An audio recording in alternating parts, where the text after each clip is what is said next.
Wasabi, you guys. Welcome to Integration Bee Training for Advanced. This is part 13, and in this section we're going to learn about Weierstrass Substitution. I bet some of you guys were waiting for this because it is a common thing in advanced integration. So what on earth is Weierstrass Substitution? So this is where you start letting u equal tangent of x over 2, right? And the reason why we do this is because sometimes we'll come across a nasty function dealing with this, right? But you don't even know it, right? And the thing is, it looks like that, right? And it'll look, your actual integral will look like disgusting whatever, right? But it's secretly in a form in terms of this, right? It just doesn't look like it because trig identities. But, whatever nasty trig function you have, it is secretly in terms of f of sine of x over 1 plus cosine of x. And you're probably thinking, okay, so like pretty much whatever like this is secretly in terms of this, but you just don't even see it. And you probably don't even believe me. Well, it's because, if you put it in terms of this, it looks nasty. So, obviously, we don't fully turn it into this because that's inhumane. So, okay, but what does this have to do with this, right? The thing. Ooh. Let me go ahead and clean this up, actually. So the thing is, whenever we deal with disgusting trig functions, right, we are pretty much forcefully using trig identities like sine 2x and cosine 2x. Okay, so we're treating these like this. So, meaning this would equal 2 sine of x over 2 cosine of x over 2, right? And then this would be like 1 plus cosine of 2x, but it's an x. So this would be 2 cosine square of x over 2. This cancels out, and this cancels out. Wait a minute, this is equal to tangent x over 2. And that is why we do u equals tangent of x over 2. Okay? Even Michael Spivak was even surprised, and he even stated in his calculus textbook that this is one of the sneakiest integration techniques of all time.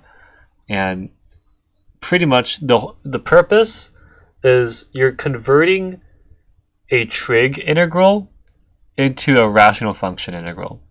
And that's why I don't teach this technique to beginners or even to intermediates, because this technique, if you misuse this technique, you can make the integral worse. So that's why I don't teach it to beginners or intermediates, because you have to use it wisely. It's like a last resort thing, or like you have to get a sense of when to use Weierstrass. Okay? So, but I'm not done with this concept though, right? There's more to it.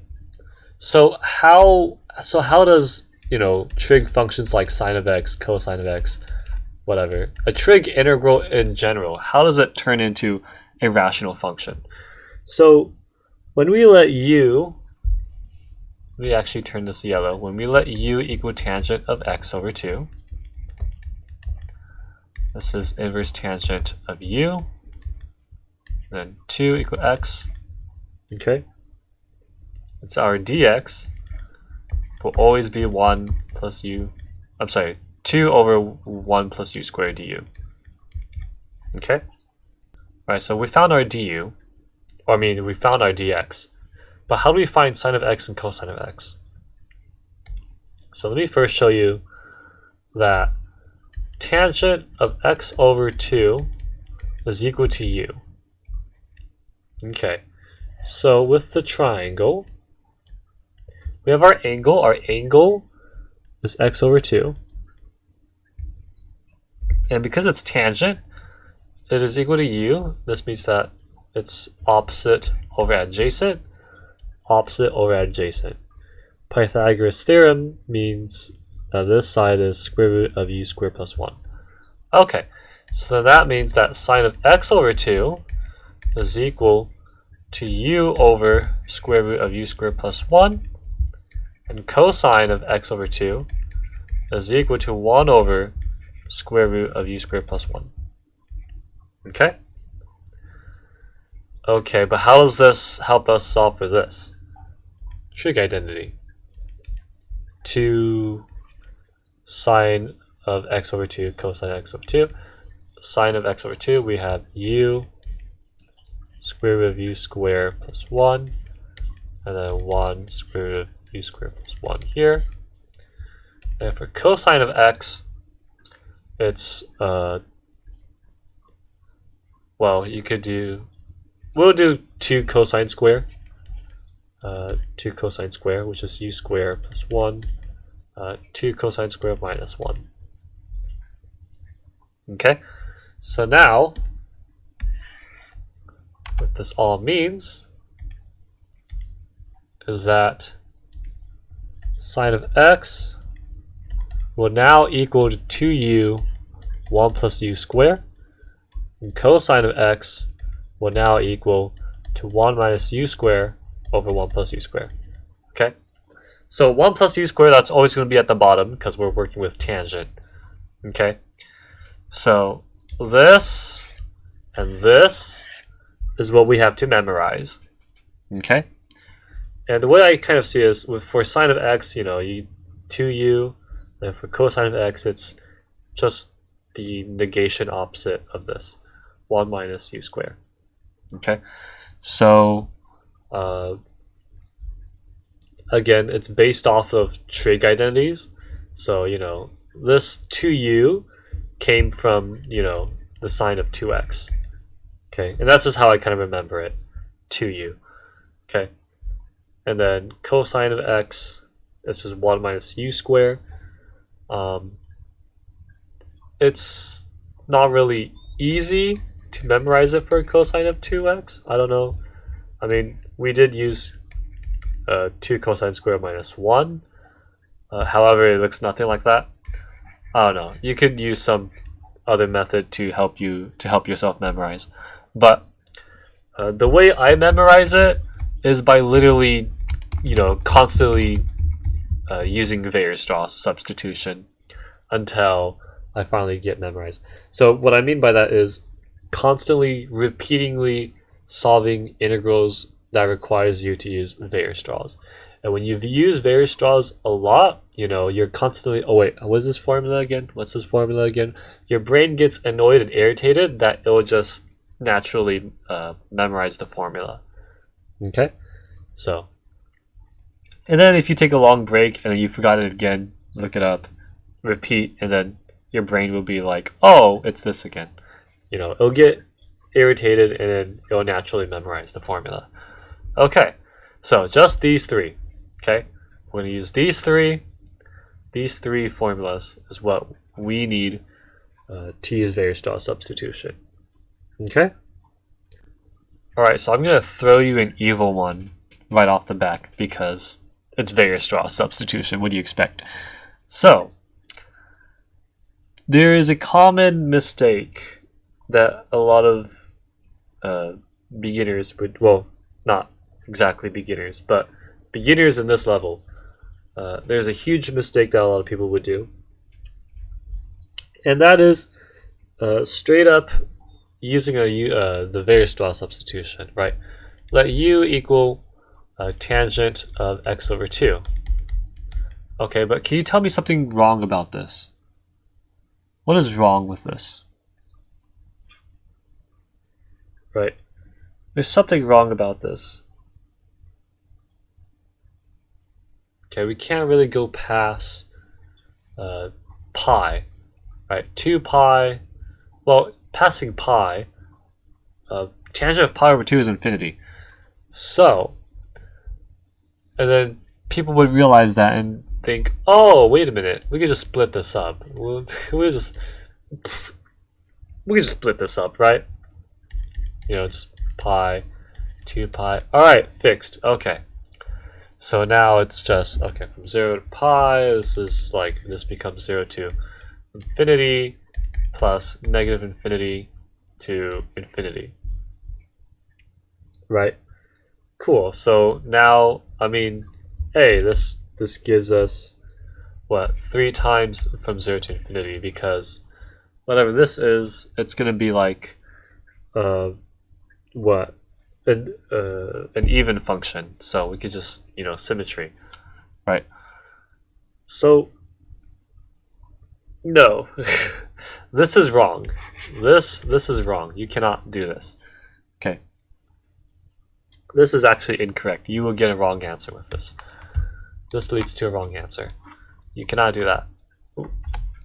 There is some ambiguity there, and we're gonna stay away from that. So we're gonna do a very sneaky trick. A trick that actually I learned from WolframAlpha. So, apparently there's discontinuity. I'm sorry, not discontinuity, I would say. Not in this function, no. There's no discontinuity in this function. But the substitution that we are about to do is considered illegal for these bounds because pi over 2 is infinity. And then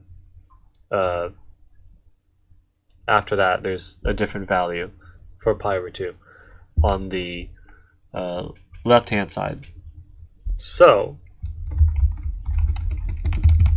what we could do is we could actually translate the bounds. And let me tell you why we could do this. The reason why we could do this is, well, let's say, for example, so this function, this is periodic. This is periodic at 2 pi. It's period with 2 pi. Period 2 pi. So I'm not going to graph this. So like let's do sine of x, for example. Right. And I have this, you know, periodicity. It's a very bad graph. There you go. Okay. So, and let's say, well, because this is periodic at, you know, 2 pi, will it change? So if we are integrating from 0 to 2 pi, well, that's cool. I mean, a plus b, this sums up to 2 pi. So that means that we have our bound adds up to 2 pi, meaning that we are taking up its literal period here. So because of that, wouldn't you agree that if we translate it to a different area, right? Like let's say right here, will it equal the same integral? Will the integral equal the same if we just translate the bound to here? Right? So instead of 0 to 2 pi, it becomes negative 2 pi to 0. Right? Will it still equal? I'm sorry, it should be, I don't know, I just realized I said a plus b. It should be b minus a. B minus a adds up to 2 pi, which is its period. Right? 0 minus 2 minus negative 2 pi also adds up to 2 pi, which is the period of sine of x. So of course, when you translate it there, you're still going to get the same answer. Okay, what about here? If I integrate from negative pi to pi, will I still get the same answer of the integral? Yes, right? Because it's periodic. And let me mind blown you. How about here? From negative pi over 2 to 3 pi over 2. Will I still get the answer? Yes. Because the bounds add up to its period, to its periodicity. Okay? You can even to like pi over 8 or negative pi over 8, whatever.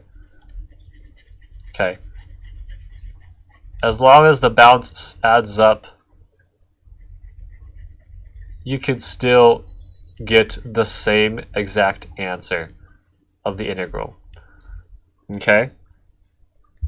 So, that's why translating the bounds work, because of periodicity.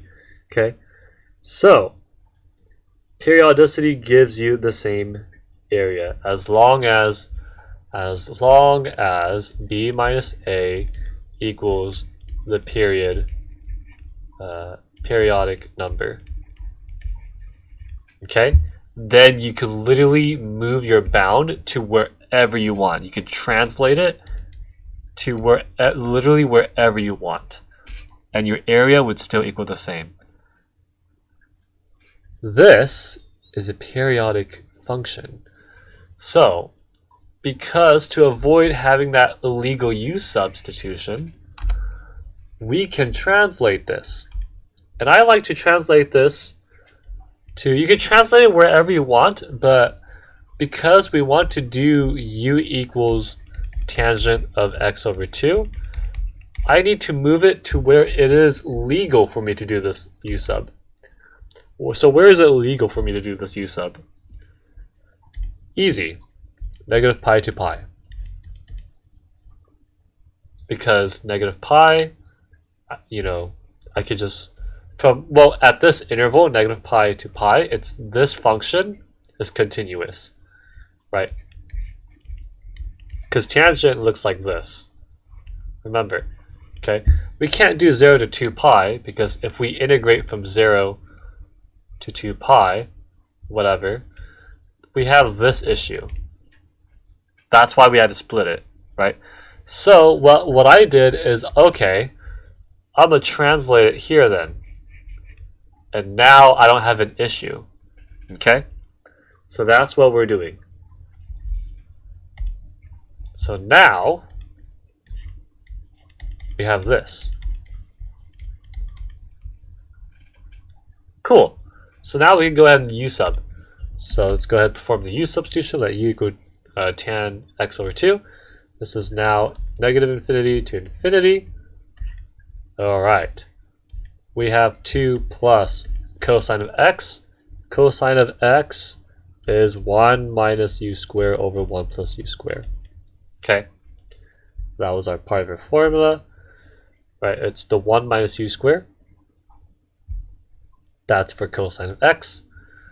And then our dx is 2 over 1 plus u squared du from that inverse tangent. Okay. All right. And now we simplify. This is, we can simplify this even further, actually. Symmetry. And then 2 du, 1 plus u squared. This is 2 plus 2u squared plus 1 minus u squared. This is equal to infinity. For du, this is u squared plus 3. Awesome! Now it's just a simple inverse tangent integral. This is simply 4 over root 3 inverse tangent of u over root 3 from 0 to infinity, right? So what is our answer? Our answer should be pi over 2. 2 pi over root 3. And that should be our answer. Okay? So, again, that's the only thing you have to be careful with Weierstrass substitutions. Be careful with bounds. Okay? You cannot go across pi like that, because that will be an illegal U sub, and you'll deal with a lot of ambiguity. So, translating it, as long as the function is periodic, you can translate the bounds however you want it, and then place it at a legal spot where you can just perform the U sub you want. Okay? All right. To the next integral. So, assuming that you remember your formula, you can solve this actually very quickly. So that u equal tangent x over 2, right?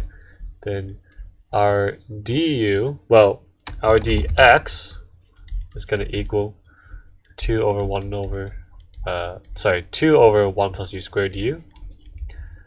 Remember that sine of x is now going to be 2u over 1 plus u squared. And cosine of x is now going to equal to 1 minus u squared over 1 plus u squared. Okay? Alright, now let's go ahead and do that. Weierstrass, this is pi over 2, plug that in. Tangent of pi over 4 is 1. It's 2. Okay. Dx is 2 over 1 plus u squared. Du. 1 plus, let's see, sine of x, 2u. 1 plus u squared. Plus 1 minus u squared. 1 plus u squared. Okay. We can cancel out the 1 plus u squared. So we have 2 du. We have 1 plus u squared. I don't know what happened there. 1 plus u squared plus 2u plus 1 minus u squared. This cancels out. Oh, wow. And then 2. Wow, we can cancel out the 2 as well. Would you look at that? This is just simply 1 plus u. So our answer is ln of 2. Okay? So the answer to this integral is equal to ln of 2. So with memorizing this formula, as you get comfortable, you can just dive right in and you can solve this integral very, very quickly. The only biggest fear, I will admit, you will be scared once you format it. You would be terrified, and you get that feeling a lot. So that's why sometimes, like I said, sometimes you have to be careful not to misuse this technique, as you will make it worse, and you'll end up with a horrible partial fractions integral rather than just simply trig manipulation. Okay? Alright, just want to kind of remind you on that. Alright, let's go ahead and do another example. We have a nasty one as well. So, again, let u equal tangent of x over 2. Then our dx is going to equal to 2 over 1 plus u squared. This comes from the derivative of 2 times inverse tangent, right? And then sine of x, we use the trig identity in terms of x over 2. So this is 2u, 1 plus u squared. And cosine of x, 1 minus u squared over 1 plus u squared. Right, the same thing as this, but changing the sign into negative. Okay, so now this is simply a disgusting rational function integral. 2u 1 plus u squared minus 4 1 minus u squared 1 plus u squared. Oh god, and of course our 1 plus u squared cancels out. So we get 2 du 6u minus 4 plus 4u squared. And this cancels out to like 3, 2, 2, whatever. This ugly. Yeah, this whole integral is ugly. You literally have a 2u squared minus, plus 3u minus 2. Right. Yeah, that's what this comes down to. Yeah, this is ugly. Yeah, this is a bad quality integral, as you would say. And I mean, I did grab this from the James Stewart textbook. So, yeah, here you just have to do, you just have to speed bash here, right? You get what? If I take away 2, u squared plus 3 halves of u minus 1, right? And I complete the square. Oh god, it's even worse. Because what you have is minus 25 over 16. It's an inverse tangent. Disgusting. Yeah, you know where to get from here. But again, I'm just doing this just for the sake of practice. So we all know where this leads to. Okay, cool. So again, like I said, beware, right? this is where you're most realistically gonna come across is, you know, a trig integral like this, and then you're gonna turn it into a rational function, and you just deal with this. Okay, so a warning, giving you a warning: do not misuse and do not overuse Weierstrass. Okay, god awful. So that was our last integral. Yeah, that's just the introduction to Weierstrass substitution. So this is what it looks like. So yeah, if you ever came across, it's mostly just, it's like rational trig functions. So a lot of rational trig functions, those type of integrals, that's like where you might have to use Weierstrass.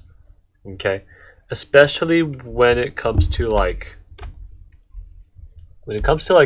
integrals, trig integrals in a form of like some function, I don't know, and then you have like some weird constants out of nowhere, or like there's like constants like whatever 3 cosine of x plus 1 of 1 plus 2 sine of x, you know, out of the way. Like you just have random constants out of the way. This could even be a 5, right? Then that's where Weierstrass comes in, and you just have to deal with a disgusting rational function. Don't actually integrate this though. This is disgusting. I would never throw that in an integration B. And you would never even see it like that in an integration B. Not even MIT would do that. So I hope not. But like I said, it's a disgusting technique, but it's also very helpful as well. Just to, you know, solve ugly trig integrals and get away with it. But that's only if you're brave enough, if you have the if you have the balls to just dive into rational functions. Okay, so yeah, that's it for this introduction to Weierstrass substitution. So yeah, you're gonna have to memorize those 3 important formulas and get comfortable with this technique. Okay, so like always, replay this video and practice it on your own. And yeah, I hope this helps. Thank you so much for watching, and I'll see you guys in the next part.